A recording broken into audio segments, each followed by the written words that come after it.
reason we call the conference today, through the course of the investigation into Zackery Perry, our investigators uncovered some more information that involved another child and another person.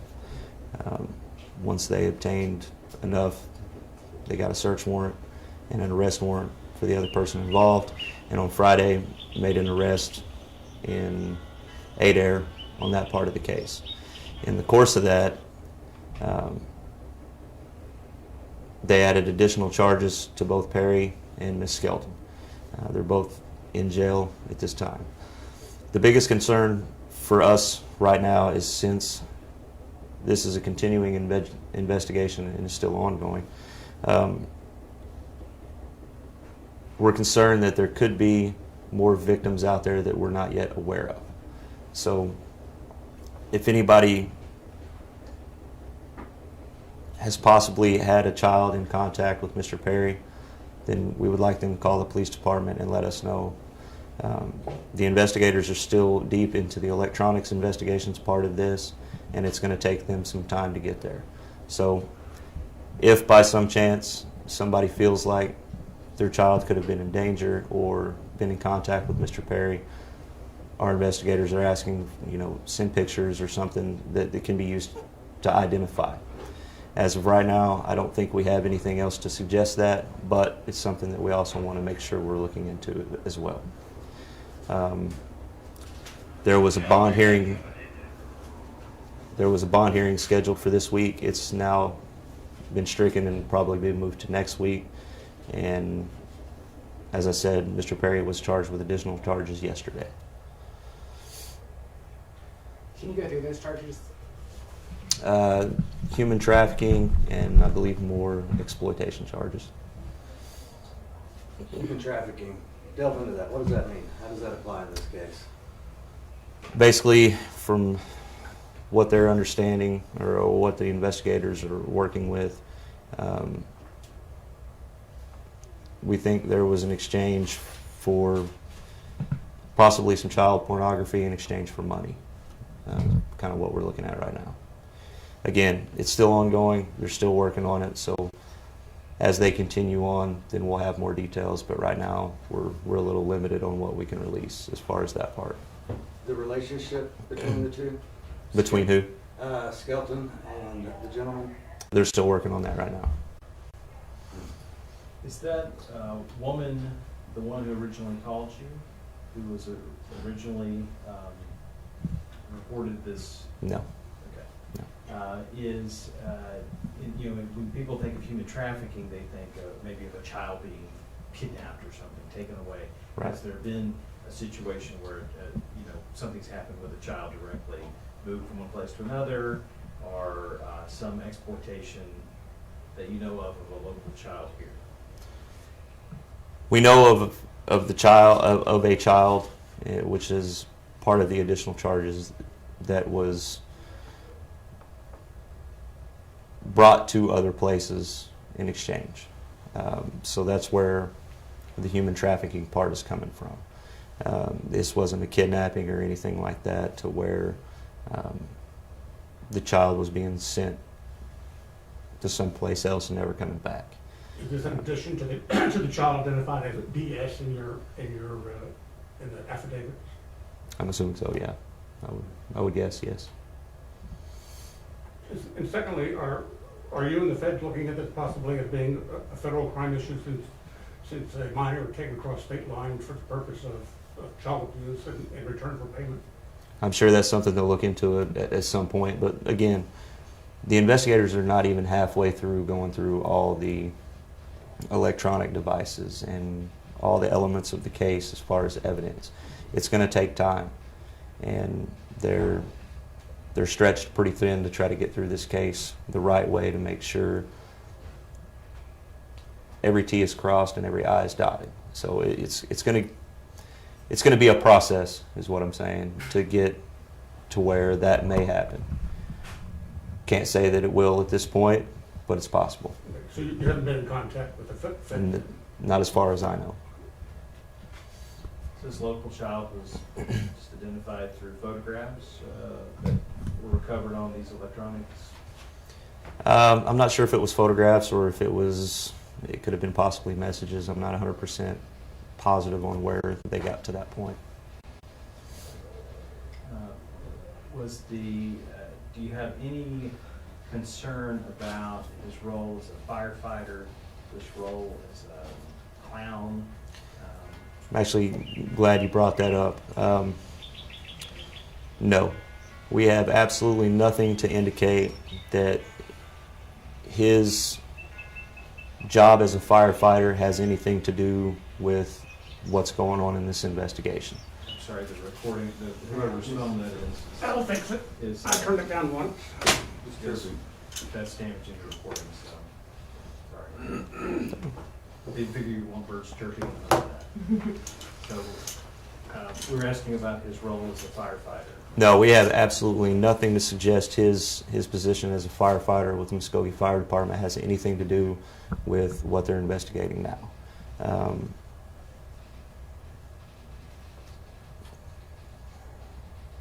Nothing remotely that I can even think of or know about. It's just purely personal relationships outside of Yeah, yeah, his occupation and that side gig as a clown. right. I think if you talk to about any of the firefighters over there, I think the term would be disgusted by the allegations that are taking place. Again, we have absolutely nothing that says his role as a firefighter has anything to do with any contact he had with children and him using his role as a firefighter to get in contact with children. Right now, how many victims do you have? 2? 2. How many potentially could there be? They don't know. Till they get through all of the electronic evidence that they have, we're not going to have any idea. No ballpark, a few, 10? No clue. No clue at all.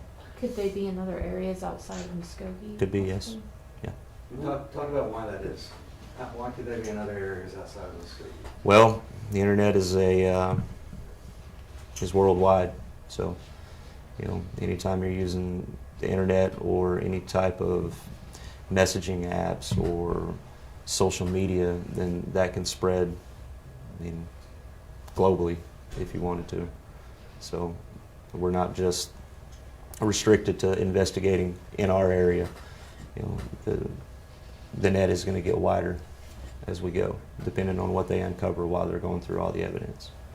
I'm sorry, I'm still unclear on this, the woman arrested, Skelton. That tie, that connection. No connection, direct connection with this person? There's some type of connection, I just don't know what it is. Okay. Not a wife, a girlfriend, No, or? no. Okay. Is she connected only to the second victim, not Yes. the first? And where in Adair County was that? I believe in Adair, the town of, we're Stillwell, sorry. So you're going to have to look up on me now. All right, you piqued my interest. She's connected to the second victim. It sounds like that you're talking now a ring involving child porn and trafficking.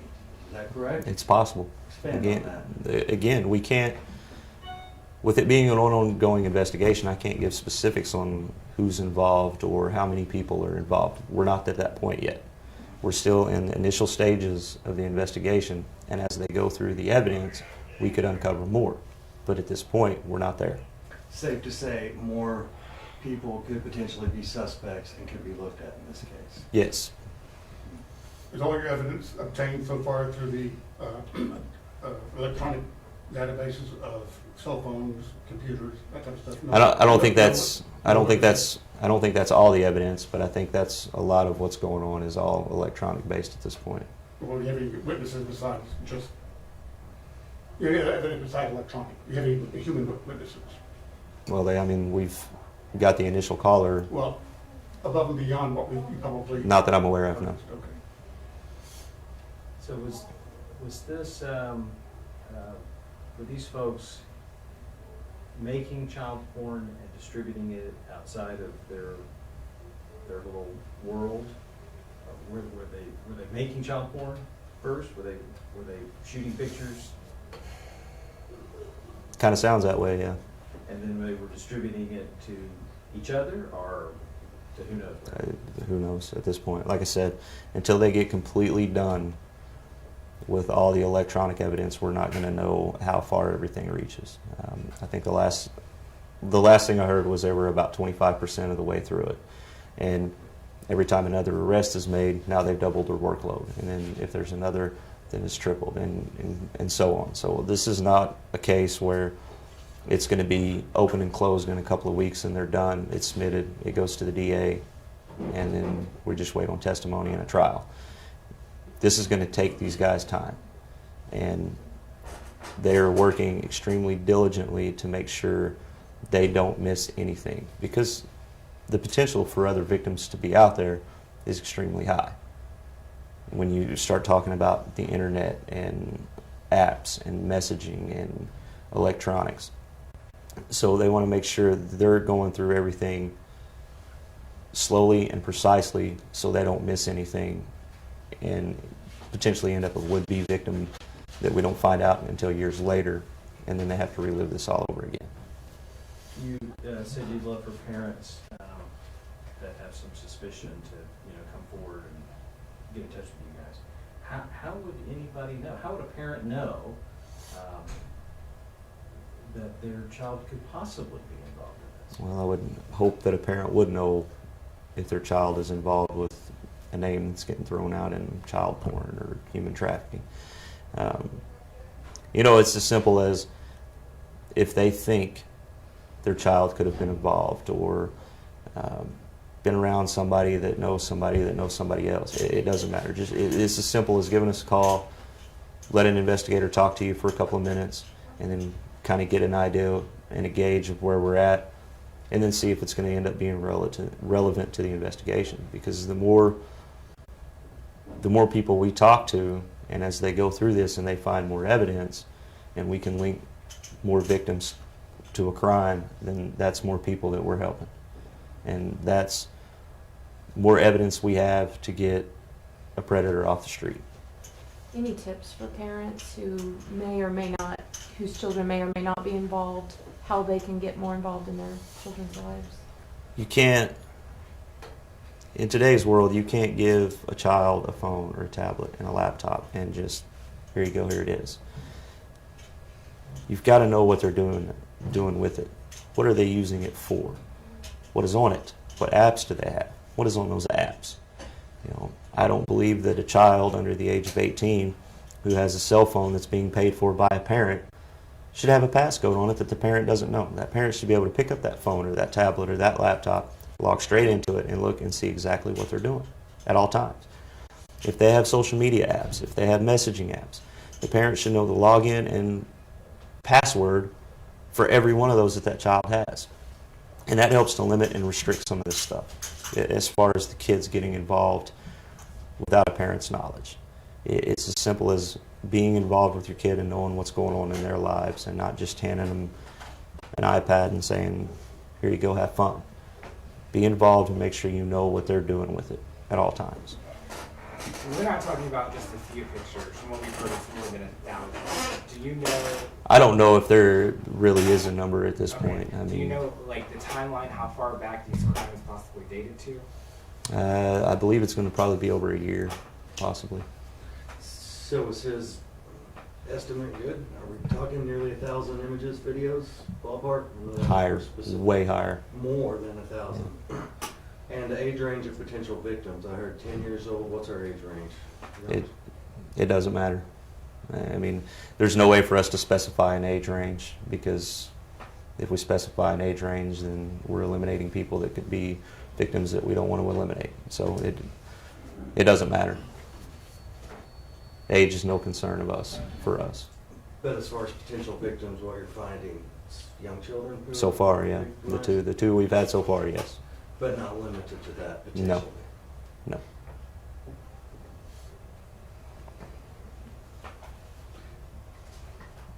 So did he only act as a clown for the fire department? What was his capacity as a clown? They did, the fire department has a program where they teach fire safety, and they use clowns. At no point, and this is conversations I've had, at no point was he left unsupervised while doing any of those. So again, our firefighters here are some of the best people in the business as far as being firemen. And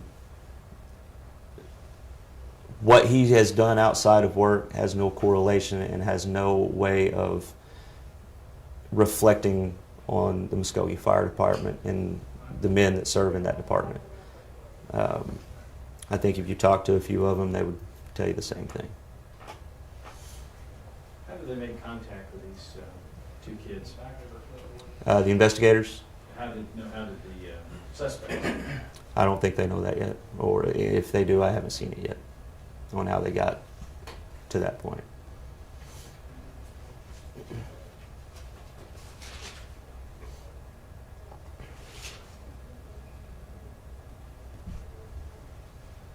So to wrap up, you have Perry, and you have Skelton, and you have the original young lady that was identified by affidavit. Now you have a second young child, is that correct? Yes, And that young child is from Stillwell. I believe so, yes. So your only indication right now is it's only been going on for a year? I mean, more than likely. It could be longer. Again, until we get through all of that data that they're having to process, we're not going to know. I mean, it could be 15 years. We don't have a clue at this point. Right now we have, I think we're looking at about a year and a half maybe, but we don't know yet. And like I said, until they get through all of this data, they're going to have no idea what kind of time frame we're looking at. What was it that made the connection when it went past a guy and the original woman who called to complain? When did it go outside of them? How did that come about? How did they get to this second one? Yeah. I think what ended up happening is once they started processing the electronics side of the case, then that led them to where we got at Friday with a search warrant and an arrest warrant. I don't know how long it actually took them once they found that to track whoever this was down, but I'm pretty certain that based on what they found while processing some of the data initially is where we got to Friday and why we're here now.